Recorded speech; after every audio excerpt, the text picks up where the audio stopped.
Today, we are going to be handling this topic that says, don't tempt yourself. Have you ever heard someone who say that this man is a temptation to me, or this person has become a temptation to him or her? This video will give you more clarity on that, because we don't just tempt others, we also tempt ourselves. And by so doing, we spend the highest amount of time praying, fighting, struggling to deal with what we have been causing to ourselves. I will use the case study of Noah to make more meaning to what we are going through. I will also tell you what happened in my friend's church last week. It was terrible. Don't mind the sun, please. I'm shooting this video. Okay, maybe I should shift. I am doing this video outside my house. I normally sit outside here to take the sun. I am an African. Even though I'm in Europe, I wouldn't want to miss the sun too much. Let me go on. So it happened that Noah got himself drunk. It's nice to just be yourself, but remember that people are living with you. Remember that there are people who may be tempted, who may be trapped in your own red button. In the book of Noah 9, from verse 21. Okay, let me read from 20. Noah, a man of the soil, proceeded to plant a vineyard. When he drank some of its wine, he became drunk and lay uncovered inside his tent. Ham, the father of Canaan, saw his father naked and told his two brothers outside. Shem and Japheth took a garment and laid it across their shoulder. Then they walked in backward and covered their father's naked body. Their faces were turned the other way so that they would not see their father's nakedness. Noah woke from his wine and found out what his youngest son had done to him. He said, "Curse be Canaan." Let me just stop here. Noah slept after he got himself drunk. And then he woke up and discovered what really happened. As he was drunk, he knew not what was happening. He uncovered himself, and one of his younger sons came in or went into the room and saw him naked. And he was joking with that situation. He actually told his other brothers, and those ones did not find it funny. They went in backward and covered their father so that they would not see his nakedness. And this is the story here. How do we relate this situation?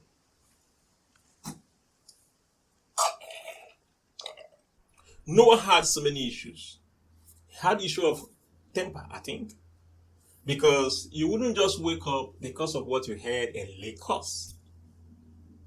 And at the end of the day, you are cursing your own sons. He was able to curse his own son in that manner. That means he would have done more worse to other people. So my point here is that we are not just tempting ourselves and people around us, but we brag with it.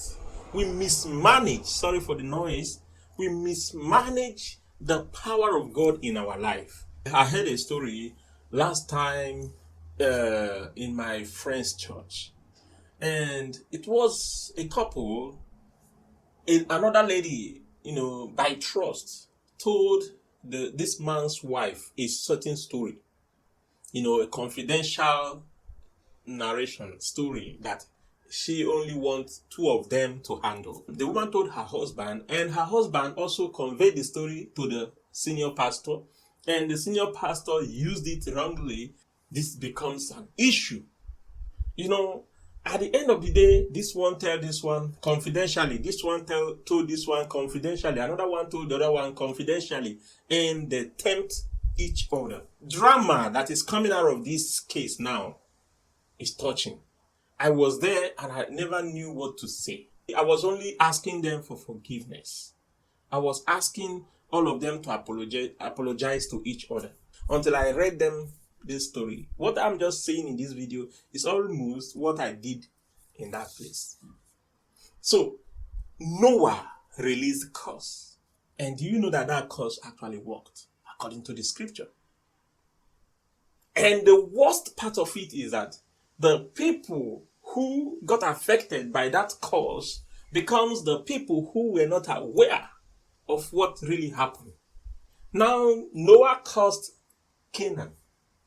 Instead of cursing the one that actually did that, he cursed the son of the offender. My point here is that why would your emotion be dragged into that kind of reaction? And then he was reacting instead of him to control himself, knowing that he was the one actually who brought the whole temptation into existence. In that church, the woman who told that lady confidential secret, and that lady also confidentially told her husband, and her husband confidentially told his pastor, and then his pastor confidentially told someone else, I think, and they're circulating. And now, if we are to judge, who do you want to judge wrong? Tell me. Put it in the comment below.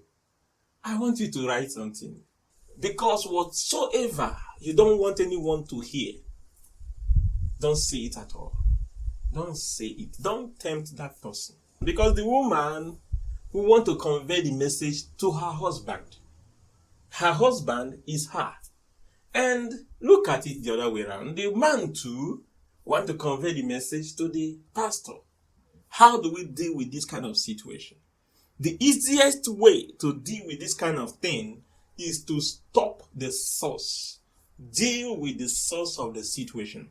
If Noah's anger was under control, it wouldn't have happened. If he was able to control his emotion.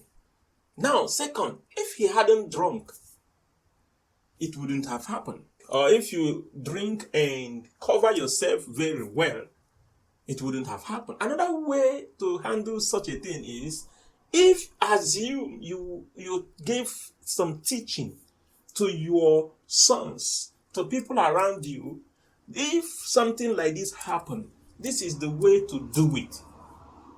For instance, if Noah, like I do it to my children, they have different characters. Some are very strict. I gave them instruction.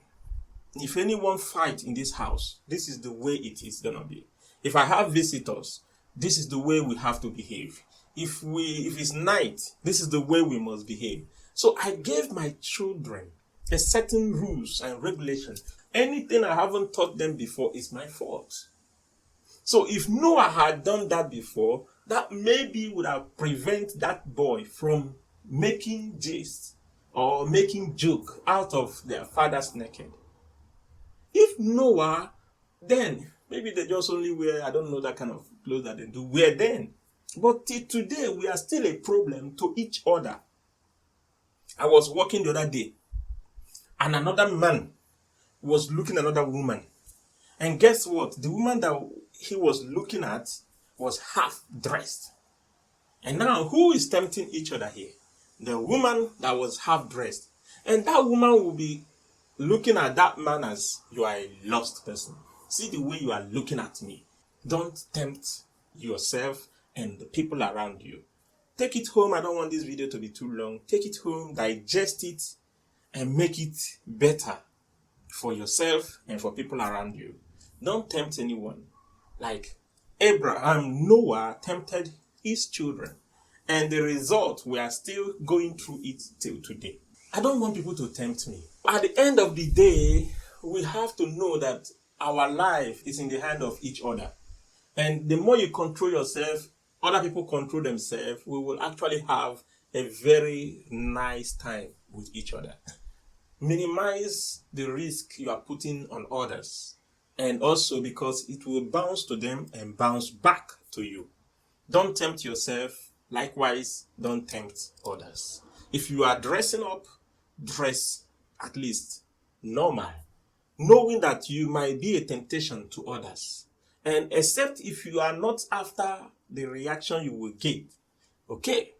Because I actually saw one time I heard in news that at Yaba in Lagos, a lady was a sister to a lieutenant colonel. And this woman, this lady, passed Yaba, and those Agbero people, they spanked her bottom because of the kind of clothes she was putting on. And because that man is a military, he came with a full load of battalion. And people were killed because fight broke out. And who caused all this? The clothes she was putting on. May we learn, may we grow, that we may be able to restrict ourselves from all this kind of mess. May God help us. See you next time. Let's deliberate and grow together. In Jesus' name, amen. Say me hi and greetings to your family and remain ever blessed. Subscribe, please subscribe and comment.